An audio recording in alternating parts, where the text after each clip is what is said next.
Hey everyone, and welcome back to Nostalgic Movie Night, where the popcorn's warm, the lights are low, and the ghosts of childhood Halloweens never quite fade away. I am your host, Lai Val.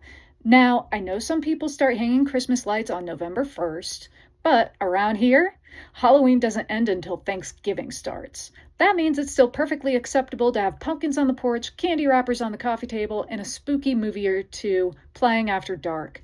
And what better way to kick off this year's Halloween triple feature than with something that captures the heart and soul of October? A story that isn't about jump scares, but about friendship, memory, and the magic of what it means to be alive and what it means to be remembered. This is... Oh my gosh! Oh my gosh! Oh my gosh! Oh my gosh! Oh my gosh! Oh my gosh! Oh my gosh! Oh my gosh! Oh my gosh! Oh my gosh! Oh my gosh! Oh my gosh! Oh my gosh! Oh my gosh! The Halloween Tree from 1993, based on the Ray Bradbury classic that reminds us what this season is really about: remembrance, courage, and the beauty of letting go. This made-for-TV animated movie was produced by Hanna-Barbera and first aired on ABC in 1993. Hence, if you see any similarities between the characters and characters like Scooby-Doo, well, that's why. This movie is narrated by Ray Bradbury himself, the legendary author whose poetic words bring Halloween to life. And our mysterious guide through time, the unforgettable Carapace Clavicle Mound Shroud, is voiced by none other than Leonard Nimoy, best known as Spock from Star Trek. His deep, commanding voice gives Mound Shroud that eerie gravitas that's somehow both comforting and unsettling, the perfect tone for a Halloween journey through the ages. We meet four friends: Tom, their brave leader, dressed as a skeleton and voiced by Edan Gross, who you might recognize as the voice of Flounder in the Little Mermaid TV series. Then there's Jenny, the clever and fiery witch, voiced by Annie Barker, who also appeared in Seventh Heaven, but eventually focused on being a singer and songwriter. Ralph, the excitable mummy, is voiced by Alex Greenwald, who later became the lead singer of the band Phantom Planet, famous for the song California from the TV show The O.C. And Wally, the goofy yet loyal gargoyle, is voiced by Andrew Keegan, who also went on to appear in Seventh Heaven with Annie Barker, but also went on to appear in 10 Things I Hate About You and Camp Nowhere.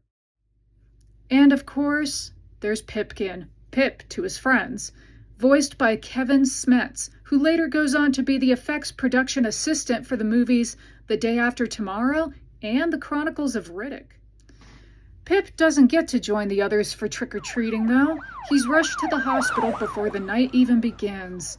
But when the kids see his ghostly spirit run off into the darkness, they follow him, leading them straight to the strange, towering figure of Mound Shroud and his spooky Halloween tree. Mound Shroud leads them on a wild journey through history, from the tombs of ancient Egypt, the Celtic Samhain fires of pre-Christian Britain, and to medieval France at Notre Dame, and all the way to Mexico's Dia de los Muertos, the Day of the Dead. Each stop teaches them something about where our Halloween traditions come from and what it truly means to honor the dead. And of course, the hauntingly beautiful Halloween tree itself, covered in glowing pumpkins, each one holding a soul, becomes the perfect symbol of life, memory, and connection. Now, let's step back and remember the world the Halloween tree was born into, the year 1993. Globally, the early 90s were a time of big changes. The European Union was officially formed, reshaping politics across the continent with the Maastricht Treaty. Nelson Mandela and F.W. de Klerk won the Nobel Peace Prize, signaling the end of apartheid in South Africa. Czechoslovakia split peacefully into two nations, the Czech Republic and Slovakia, in what became known as the Velvet Divorce. Astronauts aboard the Space Shuttle Endeavour repaired the Hubble Space Telescope, giving humanity its clearest look yet at the universe. And Bill Clinton had just been sworn in as U.S. President that year.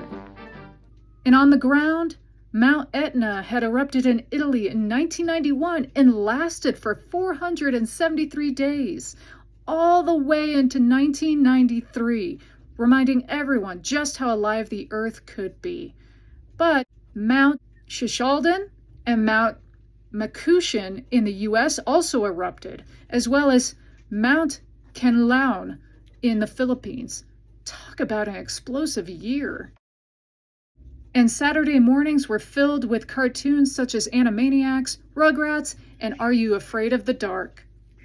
In the middle of all that change and noise, The Halloween Tree was something quieter, a gentle, reflective film that dared to ask, what is Halloween for? And why do we keep its spirit alive? In one of the movie's most memorable moments, the kids travel to Mexico during Dia de los Muertos, the Day of the Dead, where they see families celebrating and decorating candy skulls to honor their loved ones. So, for tonight's nostalgic movie night treat, let's make our own candy skulls, a sweet way to celebrate memory and love. I love how this recipe captures the heart of the movie, celebrating life while remembering those who came before. It's Halloween at its most human, warm, mysterious, and timeless. Although, as a side note, Dia de los Muertos is traditionally celebrated on November 2nd, not October 31st, and sugar skulls are created more as decorations to be put on altars for loved ones passed on, not usually eaten. Although, if you make these sugar skulls according to the on-screen recipe, you can eat them if you wish. The Halloween Tree isn't just a spooky story, it's a love letter to the holiday itself. Ray Bradbury once said that Halloween is about celebrating the beauty of death. And this movie captures that perfectly, showing that memory keeps us connected even beyond time. Admittedly, though, Oh my god! this movie is a little cheesy. If you haven't watched it in a while, give it another look this week, and maybe make a candy skull or two while you do. Thanks for joining me for this first night of my Halloween marathon here on Nostalgic Movie Night. Be sure to like, subscribe. Until then, stay cozy, stay spooky, and keep your pumpkins lit.